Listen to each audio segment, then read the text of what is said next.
From MTN News, this is Montana This Morning. It's the year of the dragon. I'll tell you how Butte's celebrating Chinese New Year. Bozeman, Montana city manager is in hot water tonight over a series of comments he made during a video conference call he thought was private. That's out-of-state news coverage of Bozeman city manager who's currently on administrative leave. After he made headlines here, he's now making headlines in Texas. We'll tell you how they're reacting in Austin. Good Thursday morning, Southwest Montana. I have to think about that one for a little bit. I know, right? 6:30, I'm Edgar Studio filling in for Jane. She's on vacation. Taking a nice needed break, and of course we're dealing with snow. That's the way it always goes. We were looking at some slick conditions out there. Just this last time I showed that, as soon as I went away, somebody fell and I missed it. It is slick. That's the bottom line. Take it, don't run. It's not a ton of snow that we're picking up now, but we do have icy and slick roadways across the area, so you want to leave some extra time as you're taking off this morning. Most of us sitting into the 20s as we're starting the morning. It's just spotty snow showers. Not a lot of accumulation expected from this point moving forward during the day. Some heavier banding of snow developing tonight. Here we go. Hopefully Show is don't on. fall. No, this one is good. All right, temperatures holding into the 30s. We are talking some isolated snow showers, but really it's toward the evening that we see that heavier snow move in. I'm going to take a look at our road conditions, keep you updated with that coming up here in just under 10 minutes. Alrighty, thank you, Matt. Definitely take it slow out there. Well, it's been about a week since we first told you about a leaked video involving Bozeman city manager that was venting to a co-worker about colleagues and the city. Now, as our Kristen Merkel reports, Jeff Mihalik is now making headlines out of state. City manager Jeff Mihalik has been on paid administrative leave since February 1st, and now his story is making headlines outside of Bozeman. Bozeman, Montana city manager is in hot water tonight over a series of comments he made during a video conference call he thought was private. Included in those comments were some choice words about the city of Austin. As we previously reported, during the leaked video, Mihalik is seen venting to a colleague about Bozeman Mayor Terry Cunningham and working in a small town. Mihalik then goes on to talk about getting recruited for Austin's city manager position. CBS Austin reporter Andrew Freeman. What he thought was in secret, Jeff Mihalik told a colleague that he was contacted by a recruiter searching for Austin city manager candidates. Not only did he then go on to disparage the city of Austin and its form of government, he alleges he was told that position would pay, get this, $475,000. But guess what it pays? Just the base salary. Okay, tell me. You just guess. It's funny. He then disparaged the city and how its government is structured. There's no way a city like that operates as it should. Freeman reports that they reached out to Mihalik for a statement and did not hear back. MTN reached out to the city of Bozeman again, and they say they are looking into the facts of this incident and that it's too early to tell what the next steps will be. And since Mihalik is on administrative leave, there is no way of reaching out to him for comment. Thank you, Jen. There will be a special meeting held Monday at City Hall to address the next steps for the city manager. U.S. Representative Matt Rosendale is expected to announce a campaign for Senate as soon as this weekend. This according to several major news outlets. The New York Times reported that 3 people familiar with Rosendale's deliberations insisted on anonymity, say that Rosendale plans to announce his candidacy this weekend as Montana Republicans gather for their winter meetings. A spokesperson for Rosendale says that he has still not decided, but did confirm that he is speaking at the Montana GOP meeting on Saturday. And a Dillon man has been found guilty by a federal judge of several charges related to the January 6, 2021 riot at the U.S. Capitol. 55-year-old Hank Munzner was found guilty of felony civil disorder and felony obstruction of an official proceeding. He was also found guilty of several misdemeanors, including entering and remaining in a restricted building, disorderly and disruptive conduct in a restricted building or grounds, disorderly conduct in a Capitol building, and parading and demonstrating or picketing in a Capitol building. Munzner will also be sentenced on June 30th. You can read more about that on our website. Switching gears now, Smiles Across Montana has been providing dental services to underserved communities since 2018. As our Heaven Van reports, the nonprofit is now struggling to stay afloat, and they blame the lack of Medicare coverage for keeping patients the care that they need. Smiles Across Montana has been providing dental services to underserved communities for over 7 years, but recent cuts in Medicaid have caused the nonprofit to face serious challenges. So we go through the entire state of Montana, bringing dental services, preventative services, minimal restorative services to areas of low access to care.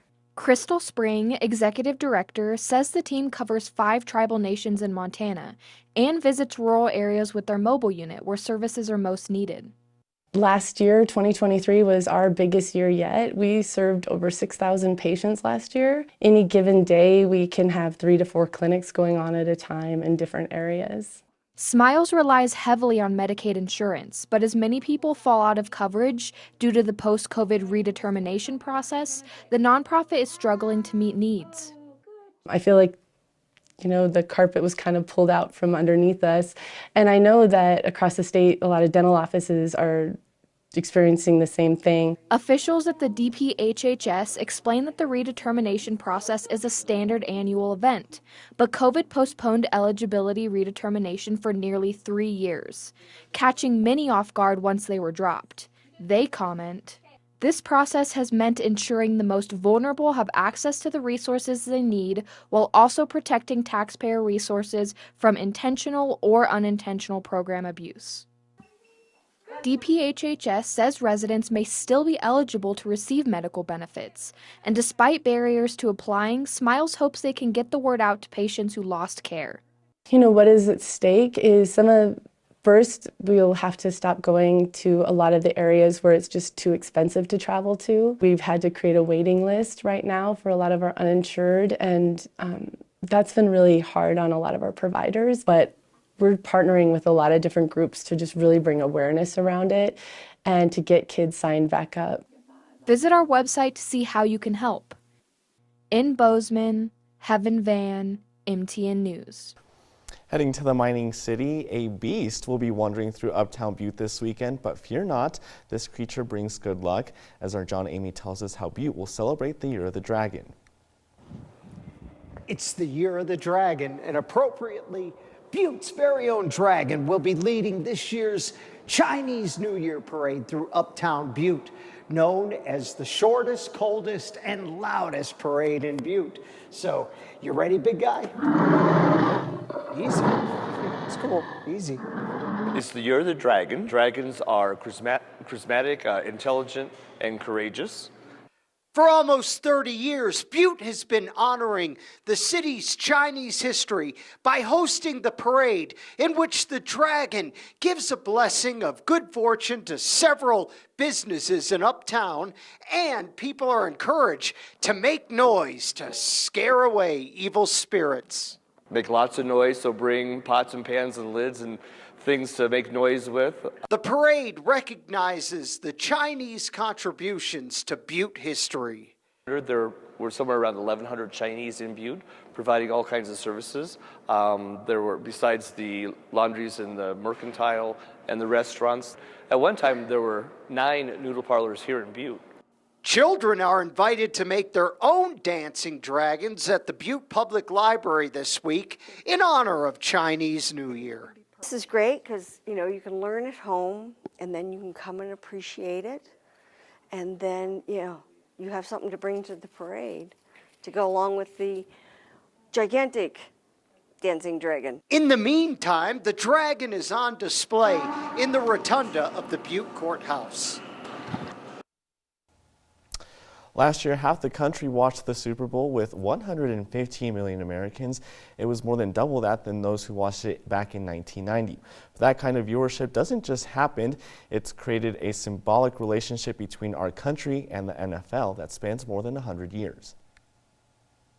Leather helmets in the NFL weren't the sexiest look. Neither was the double bar face mask. But through every iteration of its existence, the NFL has adapted from gridiron grit to what it is today, a sports juggernaut only fitting for the world's biggest superstars. I do think it's been orchestrated, but I do think that there's a balance between, the organic growth and the league, really putting forth a strategy. If there's anyone to talk about the rise of the NFL, it's John Kendall, the head archivist at the Pro Football Hall of Fame, who knows about the league from its inception in 1920 to its current status as our country's most successful sports empire. I'll always remember Howie Long in his enshrinement speech. He said, while baseball is America's pastime, football has become America's passion.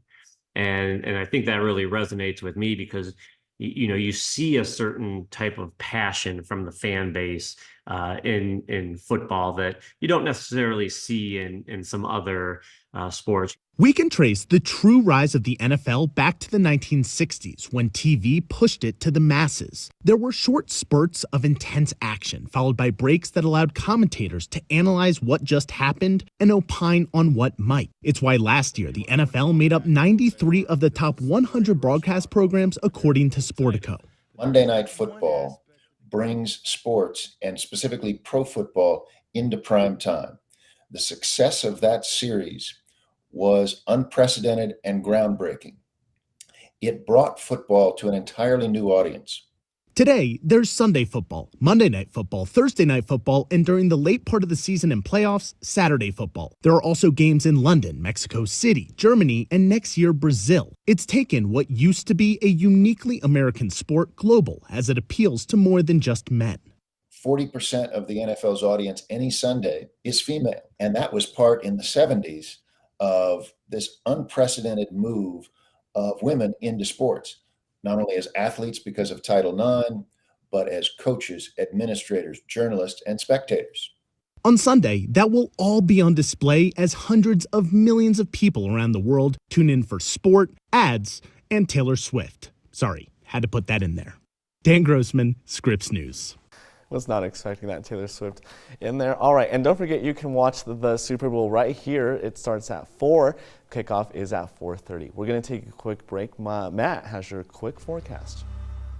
I'm John Matteries. Thinking of buying a new big screen to watch the big game? Well, we'll show you what's hot this year, plus some of the deals out there at Story.